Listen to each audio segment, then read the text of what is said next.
guys, as we celebrate 30 years of ASAP, ang sarap lang ng pakiramdam dahil nasa mo lahat. Nakiki-celebrate sa atin. Grabe ka naman. Grabe ka naman. Pero 1990, 89 talaga. Pero ang sarap lang sa feeling na 30 years of ASAP, lalong-lalo na sa araw na ito, anniversary natin, nakikiselebrate sa atin ang chairman ng ABS-CBN. We got Mr. Mark Lopez here. Thank you so much, boss. We appreciate you. Thank you po. So happy to have you here, Sir Mark. At syempre, lahat ng kapamilya, alam nyo ba sa 30 years, alam naman ng lahat na ASAP has always been the home of the country's best singing champions. Like you. No. Like you. Hindi talaga. Actually, naalala ko nga dati as an ASAP avid viewer. Nung 2 years old ako. Nung 2 years old Nung 2 years old ako. Sobrang bilib ako sa OG champions ng ASAP like Sarah Geronimo. Eric Santos, di ba? May Mark, may Christian, may Rachel Ango pa noon, di ba? At mula noon, nagtuloy-tuloy na ang pag-welcome ng ASAP to new champions right here.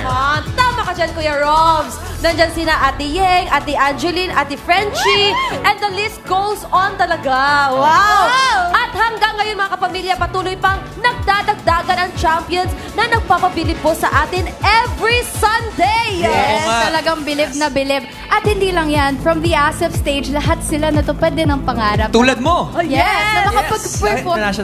Of course, ilan lang yan na mga dreams na natupad dito sa ASAP mismo. And of course, now, we will continue the dream-fulfilling legacy of Robbie Domingo. Yes, tama yan, Edward. Tama yan. Dahil right now, we are welcoming on the ASAP stage our latest Kapamilya singing champion, Carmel Collado. But aside from performing dito lang sa ASAP,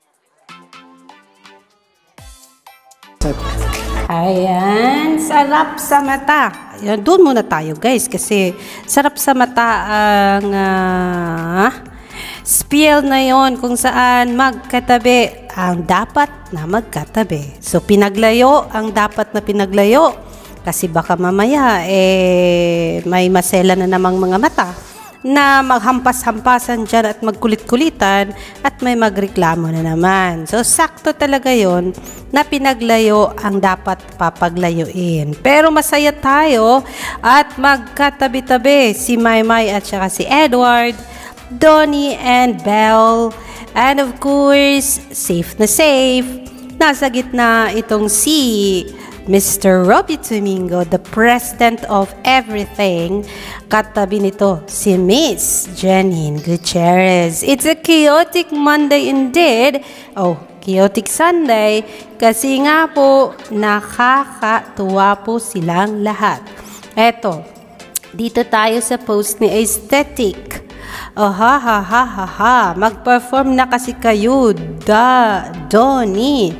Narito po ang spiel na ito. Let's go and watch this. Wait lang. From a very beautiful performer, malipat naman tayo sa mga nagwagwapong heartthrobs na makikijam sa atin ngayon.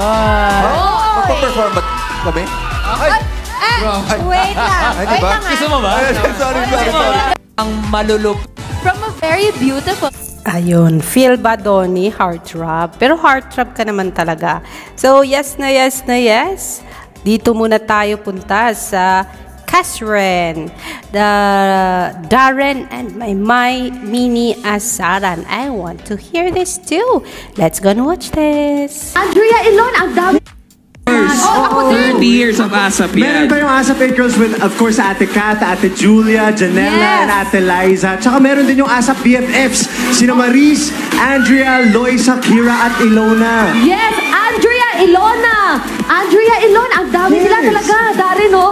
Aray ko, at tuloy-tuloy pa rin po yan ang tradisyon ng mga ganda at talented ladies till now. Uli. Yes, at ang latest girl group natin. Depends. 30 years. Ayan, ang kulit-kulit mo kasi Darren at Maymay, kaya hayon. Di na tuloy malaman saan bang spiel mo Darren at saan ang spiel mo Meritale. Pero cute na cute. Huwag mo naman banggain si Maymay Darren kasi ang payat-payat naman. Pero I know naman, it's kulit ang Maymay and Darren as always na talagang nagbibigay saya sa Sundays ng Darenatics, and My Solids, mga kaibigan. Hindi nagtapos dyan ang kulitan nila. Kasi dito tayo pupunta sa laugh trip na kung saan, anong ginawa mo, Darren and My again? Sabi dito, laugh trip backstory experience of My when he attend Mo show to see Giger Boys. Sino yun? Naurin nga natin? Yeah! Kuya Robby, walang biro ha. Pumunta ako talaga sa SM para makita kayo. Uy, kaya hindi ko makalimutan kasi nanakawan ang cellphone ko. Grabe talaga. Kampi ako. Okay, performance. Sino pinaka-paborito mo sa Giger Boys? Siyempre si Kuya Enchong. Giger Boys kasi yung standard. Bago pa magkaroon ng mga P-pop boy groups, may Giger Boys muna. Yes! At ito na nga po, ang bagong grupong nagpapakilig ngayon. Yes! Di lang pogi po, kundi magaling pang magpakilig through their music. Kaya ni Kuya Robby. Yes!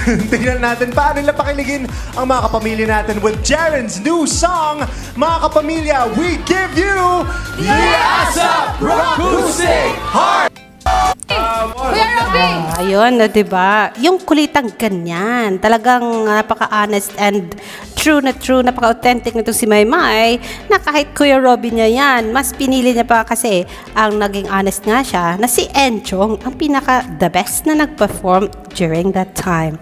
Pero yes, yun lang yun, kasi nanakawan siya ng cellphone, kaya it's an unforgettable experience for sure, para sa isang Meridel, Maymay, and Rata. Ava. Hindi po dyan natapos kasi meron na naman ditong kulitan. Sino ang gusto nyo? Donnie or Edward? Dito nun tayo kay Donnie and Tinkerbell niya. Naghihilahan. Habang si Maymay at saka si Edward naman ay naghahabulan. Naku, ito talaga mga batang to. Mas pinasaya nyo ang aming Sunday. Ang sabi dito, I find this cute. Belle, hinila si Donnie through his shirt. Hyper. Minsan lang maging hyper. BF, come GF. Let's go watch this. Yes! Diba, Edward? Ang lupit naman nun! Thank you so much, Tito Larry and James Reid. Grabe, dalawang mahuhusay na artists. Amazing. Nagsanib puwersa dito lang sa ASAP. Yes! Diba, Edward? Ang lupit naman nun! Oh, yun ang gusto natin na posisyon. Yung si Maymay, susundan ni Edward. Samantalang si Donnie, hinihila ni Belle. O, di ba ang kulit? Sige ba? Sige.